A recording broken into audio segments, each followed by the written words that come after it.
మనం శివానంద లహరిలో 10 శ్లోకాలు చెప్పుకుందాము. ఇప్పుడు జన్మ ఎలాంటిదైనా కూడా స్వామి సేవలో ఉండాలి అనేది మనకి ఈ శ్లోకంలో ఉంది. అంటే ఆశ్రమ ధర్మాలు ఎన్ని పాటించినా ఈశ్వరుడి మీద మనము మనసును పెట్టాలి అంటున్నారు.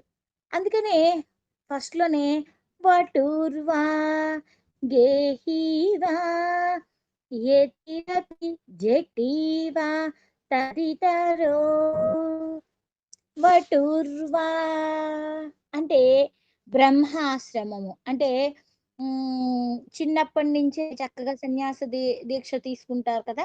అంటే బ్రహ్మచర్యం పాటించటం. పెళ్లి కాక పా పెళ్లి కాని తత్వాన్ని బ్రహ్మచారి అని అంటారు కదా! అట్లా బ్రహ్మచారి అయినా గేహీవా గేహీవా గేహి అంటే గృహస్థ ఆశ్రమము. గేహీవా యతిరపి యతిరపి వానప్రస్థానము, సన్యాసాశ్రమము ఇలా 4 విధాలుగా విభజించారు. మనకి పెళ్లి కాకముందు ఉన్న దానిని బ్రహ్మచర్యము అంటారు. పెళ్ళైన తరువాత గృహస్థాశ్రమము అంటారు. పెళ్లి అయ్యి ఇక బాధ్యతలన్నీ ముగించుకొని మనం వానప్రస్థానము అంటూ ఇప్పుడు లేదులే అంటే ఇప్పుడేంటి మన పిల్లలు తీసుకెళ్ళి మన వాళ్ళని తీసుకెళ్ళి అనాథ శరణాలయంలో పడేస్తున్నారు కదా! దాన్ని మనం వానప్రస్థానంగా భావించుకోవచ్చు. వానప్రస్థానం అయిపోయిన తర్వాత అన్నీ ఉండి కూడా ఏమీ లేని తత్వంలో మునిగిపోవటం అనేది సన్యాసాశ్రమము. ఈ సన్యాసాశ్రమంలో మనకి ఏం తెలుస్తుంది? ఈ చతుర్విధ ఆశ్రమాలలో ఏం తెలుస్తుంది? సంసార బంధాలను అన్నింటినీ విడిచి చివరికి సన్యాసం, ఆశ్రమం, జీవితం అనేది ఎట్లా ఉంటుంది? భక్తి. జీవనానికి, యోగ అభ్యాసాలకు, మోక్ష సాధనకి విశిష్టమైనదిగా చెప్తారు. శంకర భగవత్పాదులు ఇక్కడ తాను సన్యాస ఆశ్రమం స్వీకరించిన సన్యాసాశ్రమానికి పెద్దగా ప్రాధాన్యత ఇవ్వట్ల. ఏమంటున్నారు? అది ఏ జీవి ఏ ఆశ్రమంలో ఉన్నా వారి యొక్క హృదయము ఎప్పుడు ఈశ్వర తత్వంతోటి, శివానుగ్రహముతోటే ఉండాలి. ఇంకా ఏమంటున్నారు? పరమేశ్వరుణ్ణి భక్తితోటి, భక్తితో పరిపూర్ణంగా ఉండటమే దైవానికి ఒక అనుగ్రహం పొందటానికి అర్హత. దైవం దగ్గర అర్హత ఏమిటి అంటే, మనం ఏ ఆశ్రమంలో ఉన్నా కూడా దైవ అనుగ్రహాన్ని పొందటమే. ఆశ్రమం స్వీకారం చేయటం గాని, వేషధారణ గాని, బాహ్యములైన ఈ బాహ్యంగా కనిపించే ఇవన్నీ కూడా అసలు ఏమీ అక్కర్లా. ఏమీ లేకపోయినా కూడా నీవు ఆశ్రమ ధర్మం ఎట్లా ఉన్నా కూడా నువ్వు బ్రహ్మచారివైనా, ఎలాంటి పరిస్థితుల్లో ఉన్నా నీకు భగవంతుడి మీద ధ్యానించడానికి కావలసిన అర్హత ఏమిటి అంటే, దైవానుగ్రహానికి ఎలా ఉన్నా కూడా భగవంతుని దగ్గరికి మనము చేరటమే. మనకి చిన్న పిల్లలుగా ఉండే కథలు తెలుసు. ప్రహ్లాదుడు, మార్కండేయుడు, ధ్రువుడు. వీరు ముగ్గురు చాలా చిన్న వయసులో ఉన్నారు. కానీ భక్తి, దైవ అనుగ్రహానికి శిఖరాగ్రంలో ఉన్నారు. వారు బాల్యంలోనే భక్తితోటి పునీతులయ్యారు. మనకి ప్రహ్లాదుడు విష్ణుమూర్తిని గురించిన చరిత్ర చాలా చక్కగా తెలుసు. భగవంతుడు ఎక్కడున్నాడంటే ఇందువలడు అందులేడని సందేహము వలదు అని చెప్పంటూ ఎక్కడైనా భగవంతుడు ఉంటాడు అని చిన్న వయసులో తన భక్తి మార్గాన్ని చెప్పాడు. అలానే అలాగ పొందాడు దైవ అనుభూతిని అతను. ఇప్పుడు మనం ఈ చీర కట్టుకొని, కాషాయ వస్త్రాలు కట్టుకొని, భగవంతుడితోటి నేను మమేకమవుతున్నాను అన్నా కూడా నమ్మటానికి లేదు. నువ్వు భగవంతుడితోటి మమేకమవ్వాలి అనే తపన నీలో ఉంటే, నీవు ఏ వస్త్రాలు ధరించావా, ఏ వేషం వేసుకున్నావా, ఏ నగలు పెట్టుకున్నావా, ఏ చీర కట్టుకున్నావా అని భగవంతుడు నిన్ను చూడడు. నీవు భక్తితోటి ఆ స్వామి పాదాలను అలా పట్టుకొని స్వామి స్వామి స్వామి అంటూ ఆర్తితో ఎప్పుడైతే ఉంటావో, అది స్నానం చేశావా? స్నానం చెయ్యలేదా? మడితో ఉన్నావా? మడితో ఉన్నలేదా? అసల ఏమీ పట్టవు. శారీరకంగా సుఖంగా ఉంటేనే మనము భగవంతుడిని పట్టుకుంటాము అనే ఒక భావనతోటి ఉంటాము. కానీ ఇప్పుడు మనకి మంచం మీద ఉన్నాము. స్నానం చేసి స్వామి, స్వామి అని నొప్పిగా ఉంటుంది. ఒంట్లో బాధగా ఉంటుంది. ఆయనంటానికి అక్కడ మనం స్నానం చేసి అనాలా అని చెప్పని అనిపిస్తుందా? అనిపించదు. మన యొక్క బాధని రామా, రామా, రామా అంటూ అలా నామస్మరణ చేయటానికి నీకు కావలసింది రాముణ్ణి పట్టుకోవటానికి కావలసిన భక్తి. ఆ రాముణ్ణి నువ్వు ఎంత ఆర్తితోటి, ఎంత భక్తితోటే చూస్తారో అదే చూస్తారు. అంటే వేషధారణ, ఆశ్రమ ధర్మము ఏమీ అక్కరలేదు అంటూ మనకి ఈ శ్లోకంలో చెప్తున్నారు. వటూర్వా గేహీవా యతిరపి జటీవా తదితరో నరో వా యః కశ్చిద్ భవతు భవ కింతేన భవతి యదీయం హృత్పద్మై యది భవదధీనం పశుపతే తదీయస్త్వం శంభో భవసి భవ భారంచ వహసి. అలానే నెక్స్ట్ శ్లోకంలో ఏం చెప్తున్నారో చూద్దాం. ఇక ఈశ్వరుని పైన ఎలా భక్తితో ఉండాలో తెలుసుకున్నాము. ఈశ్వరుని మీద భక్తితోటి కావలసినది అంతఃకరణంగా నిర్మలమైన భక్తి ఉండాలి అంటున్నారు. ఎక్కడెక్కడ ఉండి మనం ఎట్లా చేసుకుంటూ ఉంటారు, భక్తితోటి స్వామిని ఆరాధిస్తున్నారు, ఎలా ఉంటారు అనేది ఈ శ్లోకంలో చెప్తున్నారు. గుహాయాం గేహే వా బహిరపి వనే వా దృశిఖరే జలే వా వన్హౌ వా వసతు వసతే కిం వద ఫలం సదా యస్యైవాంతఃకరణమపి శంభో తవ పదే స్థితం చేద్యోగోసౌ సచ పరమయోగి సచ సుఖీ. గుహాయాం గేహేవా అంటున్నారు. ఏంటి? గుహలలో నిర్మించటమా? పర్వతాలలో, గుహలలో వాటి అందు నివాసం చేసుకున్నంత మాత్రాన ఫలం ఏమీ లేదు. ఎలా ఉండాలి? ఈశ్వరుని యొక్క ధ్యానము మనసులోనికి ప్రవేశపెట్టుకొని శివయోగి అయ్యి పరమానంద భరితుడు అవ్వాలి. ధ్యానము, అర్చన, తపస్సు ఇవన్నీ కూడా ఎలా ఉండాలి? ఒక పవిత్రమైన ప్రదేశము ఉండటము మంచిదే. కానీ ఆ తపస్సు పేరు చెప్పి కొంతమంది కొండలలో నివసిస్తారు. కొందరు ఇంటిలోనే ఉండి తపస్సు చేస్తారు.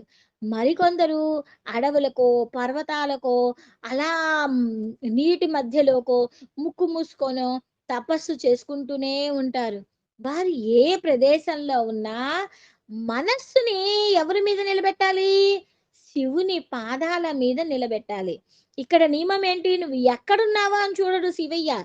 నువ్వు అగ్నిలో నించొని నా కోసం తపస్సు చేసుకుంటున్నావా? లేకపోతే నీటిలో ఉండి నా కోసం తపస్సు చేసుకుంటున్నావా? అలాగా చూడడు. ఇలా చిత్రమైన విచిత్రమైన శరీరానికి క్షోభ పెట్టుకుంటూ ఎన్నో కార్యక్రమాలు ఎంతో విధిగా నిష్ఠగా చేస్తున్నాము అంటారు. శరీరానికి ఎట్లాగా ఉపవాసం ఏదన్నా పూజ చెప్తే ఏమండి ఉపవాసం ఉండాలా అంటారు. అసలు ఉపవాసం అంటే అర్థం ఏంటి? భగవంతుడికి దగ్గరగా నువ్వు వాసం చెయ్యవయ్యా అంటే పొట్ట నింపుకోవటమా, పొట్టను ఖాళీగా ఉంచుకోవటమా, ఏమేం ప్రసాదాలు చేసుకోవాలి, ఉపవాసం ఉంటే ఏ ఏ పళ్ళు తినాలి, ఎంత ఉప్మా తినాలి, నిద్రపోకూడదు అంటే ఏ సినిమా చూడాలి, ఇలా కాదు భగవంతుడికి దగ్గరగా ఉండటము అంటే. ఉపవాసము అంటే భగవంతుడిని నిరంతరము మమైకంతో ఆ స్వామి పాదాలు ఏ పని చేస్తున్నా ఒక చిన్న రోకల బండ రోలు కనిపించిందనుకోండి, రోలు తిరగలి. ఆహా! నా సెవియలాగా ఉందే ఈ రోలు. ఈ తిరగలి చూస్తే ఎంత బావుందో. అట్లా ప్రతి దానిలో కూడా స్వామితోటి మమైకమైపోతూ ప్రతి చిన్న దానిలో ఒక పువ్వు చూస్తేనే ఇది నా స్వామి పాదాల చెందకు చేరితే ఎంత బావుండో. ఒక ముగ్గేసామే అనుకో, ఆహా! ఈ ముగ్గులో శివయ్య కూర్చుంటే ఎంత బావుండో. ఒక అభిషేకమే చేస్తున్నామే అనుకో, ఒక పాలు, నీళ్లు కనిపించినియే అనుకో, ఆ పాలతోటి నా శివయ్యకి అభిషేకం చేస్తే ఎంత బావుండో. ఇలా ప్రతి దానిలో అమ్మని, అయ్యని తరచి, తరచి చూసుకుంటూ ఉంటే, ఆ ఆనందం ప్రతినిత్యము భోగమే స్వామికి నువ్వు మనసులో చేస్తుంది. ఎప్పుడో కాసేపటికోసారో ఏకాదశి గొప్పదని ఆ రోజంతా చెయ్యటం గాదు. నీ మనస్సు ప్రతి క్షణము స్వామికి భోగమే. నువ్వు తినే ప్రతి అన్నము స్వామికి నివేదనే. నువ్వు నడిచే ప్రతి నడక స్వామికి ప్రదక్షిణమే. నువ్వు మాట్లాడే ప్రతి మాట స్వామికి అష్టోత్తరమే. నువ్వు చేసే ప్రతి చేష్ట ముద్రలే. ఇలా ఉండాలి స్వామితోటి మమైకమైపోతూ, అరెరే! ఈరోజు నేను అన్నం తిన్నానే, గుడికెళ్ళొచ్చో లేదో, అరే! కాళ్ళు కడుక్కోకుండా నేను పూజ చేసుకుంటున్నానే, ఇలాంటి దీపారాధన చేస్తుంటే ఎన్ని ఒత్తులు వెయ్యాలి, ఏటేపెయ్యాలి. ఒక కుండీ పెట్టిందండి మా అత్తగారు. అదే పెడతానండి నేను గూడా. కరెక్టే కాదంటల్లా. ఇప్పుడున్న పరిస్థితులు అప్పట్లో ఇంత ఇదిగా వాళ్ళు ఆహ్, ధనాన్ని వెచ్చించేవాళ్ళు కాదు. ఇప్పుడు బాగా ధనాన్ని వెచ్చిస్తున్నారు అంటే నేను నమ్ముతున్నాను. అప్పుడు పూజ చెయ్యాలి అంటే ఒక దీపారాధన ఎలిగిస్తే చాలులే. ఇంతమంది సంతానాన్ని మనం పోషించుకోవాలి కాబట్టి, ఈ ఒక్క నూనెకి ఇంకొంచెం మనం అన్నంలో యేసుకుంటే బిడ్డకి అన్నం పెట్టొచ్చు కదా! కాసేపు దీపారాధన ఎలిగితే బావుంటుంది అని ఆ ఒక్క బొట్టు కూడా బిడ్డలకి అన్నం పెట్టే స్థితిలో ఉన్న స్థానంలో ఉండి ఉంటారు ఆ రోజుల్లో వాళ్ళు. అందుకోసమని చెప్పిని ఒక దీపం పెట్టుకొని కాసేపు స్వామిని అక్కడ స్మరించుకొని పక్కకు కూర్చొని మనం ప్రతి నామాన్ని చదువుకుందాంలే అనుకుంటూ చేసేవాళ్ళు. అదే మా అత్తగారు ఒకటే పెట్టిందండి. నేను ఒకటే పెడతానండి. డబ్బున్నా కూడా ఇదే మాట. మా అత్తగారు ఇట్లా చేసిందండి. మా అత్తగారు తులసి పూజ చేయలేదండి. అప్పుడు ఆవిడకి ఏ పరిస్థితుల్లో ఉందో వాళ్ళని అర్థం చేసుకోవటం లేదు. వాళ్ళు చెప్పిన మాటని ఇలా మంచివై వాళ్ళు ఎందుకని అవలంబించలేకపోయారో పాపం. మనం ఇలాంటివి మంచివి మనం ఎందుకు అవలంబించకూడదు అని చెప్పని మన ఆలోచన మారాలి. ఏది ఇలాంటివి. అంతేగాని అన్ని విషయాల్లో కాదు సుమి. ఇలా చెప్పారు గదా అండీ! అన్ని విషయాల్లో మా అత్తగారు అట్లా చెప్పారు, ఇట్లా చెప్పారు. మంచిని గూడా మంచిదిగా తీసుకోండి. ఇలాంటి దైవ సంబంధమైన విషయాలు, ఈ బంధాలు, అనుబంధాలు విషయంలో మాత్రం ఆలోచించండి. ఎందుకు పెద్దవాళ్ళు అలా చెప్పారు? ఎందుకలా చేశారు? దానిలోని ఆంతర్యం ఏమిటి? ప్రతి పనిలో గూడా ఒక ఆంతర్యం ఉంటుంది. గడపకి పసుపు రాసి బొట్టు పెడుతున్నాము అంటే, వాటికి ఆహారాన్ని ఇస్తున్నాము. చీమలు లోపలికి మన ఇంటికి రాకుండా ఆ చీమలకి ఆహారం అక్కడే పెట్టామనుకో, బియ్యపు పిండితో చేసిన ముగ్గుని మనం అక్కడేసామనుకో, ఆ బియ్యపు పిండి తిని అక్కడ అటునుంచి అటే ఎళ్తాయి. ఇంట్లోకి రావు. అదే ఆ బియ్యపు పిండి అక్కడ లేకపోతే ఇంట్లోకొచ్చేసేసి అన్ని పదార్థాల్లోకి చేరిపోతాయి. అలా ప్రతి దానిలో కూడా ఒక ఆంతరంగిక విషయాన్ని సో పెట్టారు. దాన్ని మనం అర్థం చేసుకొని ముందుకు వెళ్ళాలి. అలాగే చెప్తున్నారు స్వామి ఇక్కడ గూడా. నువ్వు కొండల్లో కూర్చొని చేస్తున్నావా? కోనల్లో కూర్చొని చేస్తున్నావా? నీళ్ళల్లో చేస్తున్నావా? మట్టిలో చేస్తున్నావా? లేకపోతే అగ్నిలో చేస్తున్నావా అని ముఖ్యం కాదు. ఎక్కడ ఉన్నా నీవు భగవంతుడి మీద చిత్తం పెట్టి, ఎప్పుడు భగవంతుడి నామ స్మరణని అంతఃకరణంగా ఉంచి, ప్రతి దానిలోనూ భగవంతుడిని చూసే తత్వం గనక నీలో ఉంటే చాలు. ఆకలిగా ఉన్నవాడికి అన్నం పెట్టటం, తోటివారికి సహాయం చేయటం, సానుభూతిని ప్రతి వారితో పంచుకోవటం, భావ్ భావం ఎలా ఉన్నా మనలో ఒక పరిణితి చెందిన ఇది ఉండాలి అని చెప్పని నేను అందరిని కోరుకుంటున్నాను. ఒక మీకు ఇయన్నీ నేర్పిస్తున్నాను. నేర్చుకుంటున్న మీరందరూ కూడా మారాలి. మంచిగా ఉండాలి. ధర్మం వైపు నడవాలి. అని మనస్ఫూర్తిగా మిమ్మల్ని అందరినీ ఆశీర్సిస్తూ ముందుకెళ్దాం. గుహాయాం గేహే వా బహిరపి వనే వాదృశిఖరే జలే వా వన్హౌ వా వసతు వసతేః కిం వద ఫలం సదా యస్యైవాంతః కరణమపి శంభో తవ పదే స్థితం చేద్యోగోऽసౌ స చ పరమయోగి స చ సుఖీ. ఇక అంతఃకరణ శుద్ధితోటి భగవంతుణ్ణి ఎలా విన్నవించుకోవాలో, ఆయన మీదే భారం ఎలా వెయ్యాలో చెప్తున్నారు. ఎలాగా?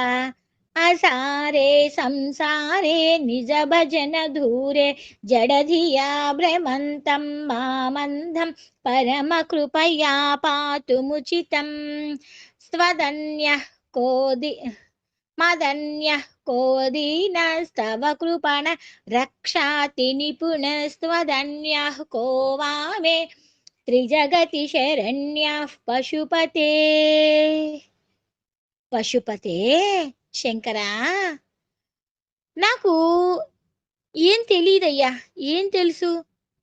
ఈ గోతిలో పడిపోతున్నాను, ఈ సంసారం అనే గోతిలోకి పడిపోతున్నాను. నీ భజనకు నేను బహుదూరంలో ఉండిపోతున్నానయ్యా. ఏదో జడబుద్ధి నన్ను పట్టుకుంది, దిక్కు తెలియకుండా తిరుగుతున్నాను స్వామి. పోనీ దారి తెలుసుకుందాము అని చెప్పని అనుకుంటే నాకు అజ్ఞానం అనే కంటి రోగం వల్ల గురుడితనం వచ్చిందయ్యా. స్వామి, ఈ స్థితిలో నేను నన్ను నువ్వు అత్యంత దయతో రక్షించమని నీకు ఉపయుక్తమైన పని అయ్యా. ఎందుకంటే నీవు దీనరక్షకుడువు కదా. ఈ సృష్టిలో నాకంటే దీనుడు మన ఎవరు దొరకరయ్యా. నీకు ఈ 3 లోకాలలో వెతికినా కూడా దీనులను రక్షించటంలో నీవు నేర్పుగలవాడివి కాబట్టి అలాంటి దీనుడు నాకంటే మరొకడు దొరకడు. నేను దీనుడును స్వామి, నీవు దీన రక్షకుడువు. కాబట్టి నువ్వేం చేసావాలి అంటే నన్ను రక్షించడం నీ ధర్మం. ఏ గృహస్థాశ్రమాన్ని సరిగ్గా అర్థం చేసుకోలేక ఈ సంసారం అనే సాధనకు, ఆధ్యాత్మ చింతనకు అడ్డుపడేదిగా ఉన్నది ఈ సంసారం. అయినా ఈ సంసారాన్ని నిందిస్తూ కూడా జీవనాన్ని గడుపుతూనే ఉన్నా. మరి శాశ్వతంగా సుఖము అని ఏమి తెలుసుకున్నాను? భగవత్ ఆరాధన అని తెలుసుకున్నా. ఇప్పటి వరకు మేము బతుకుతున్నామే, ఈ బతుకు గుడ్డితనంతో బతుకుతుందే. మరి ఈ దీన స్థితిని ఉద్ధరించడానికి రక్షకుడు ఎవరా అని తపనతోటి ఆలోచిస్తే దీన రక్షకునిలో గొప్ప నేర్పరి ఎవరు, శరణాగతి కోరదగిన వారు ఎవరు అని ఆలోచిస్తూ ఉంటే రక్షణను పొందడానికి దీనత్వమే అర్హత. అంటే రక్షణను పొందాలి అంటే మనం దీనంగా ఉంటేనే ఆ స్వామి మనల్ని రక్షిస్తాడు. అందుకని ఈ ప్రపంచంలో అత్యంత దీనుడైన వాడిని నేనేనయ్యా. నువ్వేమో దీన జన బాంధుడివి. అందువల్ల ఈ దీనుడైన వాడిని నువ్వే రక్షించాలి అంటూ ఎంతో గమ్మత్తుగా స్వామిని భలే కోరుకుంటూ ఉంటారు. ఎంత బాగుంటుందో ఇట్లా కోరుకోవటం కదా. నేను దీనుడినయ్యా, అమ్మ నాకు ఆకలేస్తుంది, అన్నం పెట్టు, నువ్వు తప్పితే ఎవడు పెట్టడు నాకు అని మన బిడ్డలు వచ్చి మనల్ని అడుగుతారే, అలా అమ్మా నువ్వు తప్పితే నాకు ఎవడు పెడతాడమ్మా అన్నం అంటారు. ఒక్కొక్కసారి మన పిల్లలు మనం కోపంగా ఉంటే రేపు పెట్టుకోపోరా అంటే ఏమంటారు, నువ్వే కదమ్మా పెట్టాల్సింది, నువ్వు పెట్టకపోతే ఎవడు పెడతాడు, నా పొట్ట చూడమ్మా ఎట్టయిపోయిందో. మనం కొంచెం వాళ్ళ మీద కోపంగా ఉన్నప్పుడు మన పిల్లలు మనతోటి ఎలా అంటారు, అలానే స్వామి కూడా శంకరాచార్యులు వారు కూడా ఒక బిడ్డ అయిపోయాడు ఆయన ముందు. నాయన నా నా అక్కడ దేవుడిగా చెప్పట్లా, ఆయన భగవంతుడిగానే మనసులో ఆరాధిస్తూ నేను దీనబంధువుడు నాయన, తండ్రిగా తండ్రితోటి ఎలాగైతే మాట్లాడతాడో అంత, నాన్న నువ్వు కాకపోతే నాకు ఎవరిస్తారయ్యా అంటూ ఒక చక్కటిగా ఆ ఒక చక్కగా మాట్లాడుతూ ఉన్నారు. అసారే సంసారే నిజ భజన దూరే జడధియా భ్రమంతం మామందం పరమ కృపయా పాతుముచితం మదన్య కోదీనస్తవ కృపణ రక్షాతి నిపుణస్త్వదన్య కో వామే త్రిజగతి శరణ్య పశుపతే. ఇక 15వ శ్లోకంలోకి వద్దాం. 15, 14. 14. ప్రభుస్త్వం దీనానాం ఖలు పరమ బంధు పశుపతే ప్రముఖ్యోహం తేషాం కిముత బంధుత్వ మనయోః. ఎక్కడ తప్పు చదువుతా, మళ్ళీ చదువుతా. ప్రభుస్త్వం దీనానాం ఖలు పరమ బంధు పశుపతే ప్రముఖ్యోహం తేషామపి కిముత బంధుత్వమనయోః త్యయైవ క్షంతవ్య శివమదపరాదాస్య సకలాః ప్రయత్నాత్ కర్తవ్యం మదవనమియం బంధు సరణిః. ఇక్కడ ఏమని కోరుకుంటున్నాడు? నేను దీనుడిని, నువ్వు దీనబంధువుడే, రక్షించడం అనేది నీ మర్యాద అంటూ శంకరాచార్యులు వారు ఎంతో ఆర్తితో ఎంతో అందంగా అడుగుతున్నాడు. ఏమంటున్నారు? పిల్లలు తప్పులు చేస్తే తల్లిదండ్రులు కఠినంగా శిక్షించిన ఆ తర్వాత ఏం చేస్తారు? పోనీలే నాన్న అంటూ దగ్గరికి తీసుకుంటారు. ఎందుకు? వారి మధ్య ఉన్నది రక్త సంబంధం, కడుపు తీపి. ఎలాగా? నా బిడ్డే కదా తప్పు చేసింది, దండించాల్సిన సమయంలో నేనే దండించాలి, అలానే వారిని దగ్గరికి తీసుకోవాల్సిన సమయంలో నేనే తీసుకోవాలి. వారిని ఎందుకు దండిస్తాము? తప్పు చేస్తారేమో అనే ఒక భయముతోటి, ఆ తప్పు మరలా చెయ్యకుండా ఉండాలి అని. అలానే స్వామి కూడా ఇలానే కోరుకుంటున్నాడు. నువ్వు దీనాది దీనువుడుగా, నేను దీనాది దీనువుడుగా ఉన్నప్పుడు నన్ను ఆదుకోవాల్సిన బాధ్యత నీదే. నేను ఏదైనా పొరపాట్లు చేసినా నన్ను రక్షించటం అనేది నీ కర్తవ్యం అయ్యా. అందుకోసం అని చెప్పని నీవు దీనబంధువుడు కదా, మన ఇద్దరికి బంధుత్వం ఉన్నది కదా, బంధువులను ఆదుకుంటారు కదా ఎవరమైనా మనము. అలాగే నీవు దీనబంధుడువు, నా కర్మ నీది అని చెప్పని నువ్వు నన్ను వదిలిపెట్టకూడదు. నేను తప్పులు చేసిన ఆ తప్పులకి శిక్ష నువ్వే అనుభవించాలి అనటానికి వీలు లేదు. ఎందుకంటే ఈశ్వరుడికి ఉన్న బంధమ్యం అలాంటిది. ఆ దీనులైన భక్తుల తప్పులను ఈశ్వరుడే క్షమించి ఆదుకోవాలి. భక్తుని తప్పులు శతసహస్రాలుగా ఉన్నా సరే దీనులను రక్షించటానికి ఈశ్వరుడే తప్ప ఇంకెవ్వరూ కాదు. ఎందుకు? మన ఇద్దరి మధ్య ఒక బంధం ఏర్పడిపోయింది. ఈ బంధం యొక్క మర్యాదను కాపాడాల్సిన వాడివి నీవే కదా అయ్యా అంటూ విన్నవించుకుంటున్నారు. ప్రభుస్త్వం దీనానాం ఖలు పరమ బంధు పశుపతే ప్రముఖ్యోహం తేషామపి కిముత బంధుత్వమనయోః త్వయైవ క్షంతవ్యా శివమదపరాదాస్య సకలాః ప్రయత్నాత్ కర్తవ్యం మదవనమియం బంధు సరణిః. ఇక నిదుట రాసిన బ్రహ్మ, రకరకాలుగా రాస్తూ ఉంటారు బ్రహ్మ. అలా ఉపేక్షిస్తావేమో అంటూ బ్రహ్మ రాసిన రాతను కూడా మార్చాలి అంటూ అడుగుతున్నారు. ఇక్కడ ఎలా అడుగుతున్నారో చూడండి. ఉపేక్షానో చేత్యన్న హరసి భవధ్యాన విముఖ దురాశా భూయిష్ఠం విధిలిపిమశక్తో యది భవాన్ శిరస్తద్వైధాత్రం న ఖలు సువృత్తం పశుపతే కథం వా నిర్యత్నం కరణఖముఖే నైవ లులితం.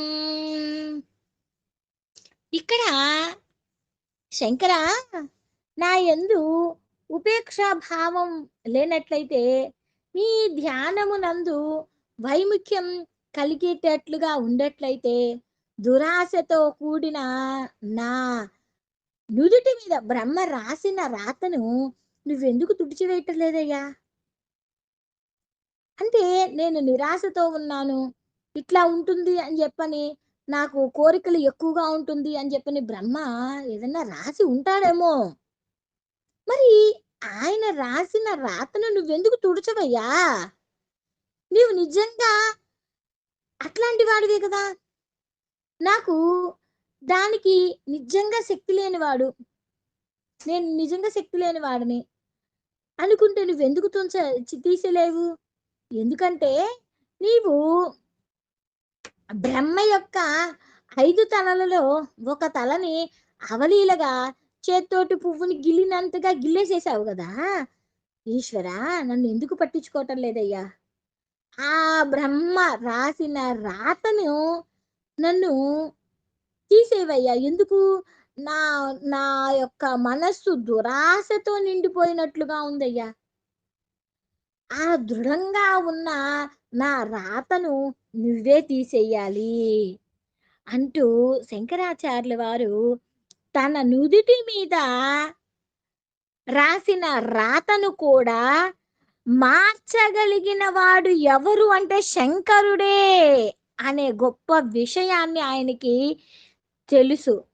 మార్కండేయుడు అల్పాయుష్యుడైనా శివుని యొక్క కరుణ చేత చిరంజీవి అయ్యాడు.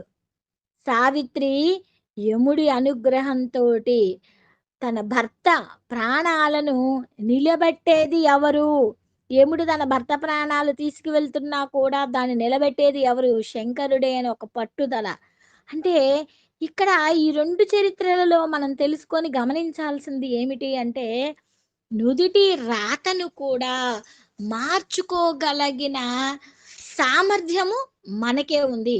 పలానా టైంలో నీవు ఇలా ఉంటావు అని చెప్పని మన జన్మజాతకంలో ఉంటే, దానిని మనం ఓహో! మనకి ఈ టైంలో కష్టాలు వస్తాయి అని చెప్పని ఎవరైనా చెప్తే, అప్పుడు మనం ఏం చెయ్యాలి?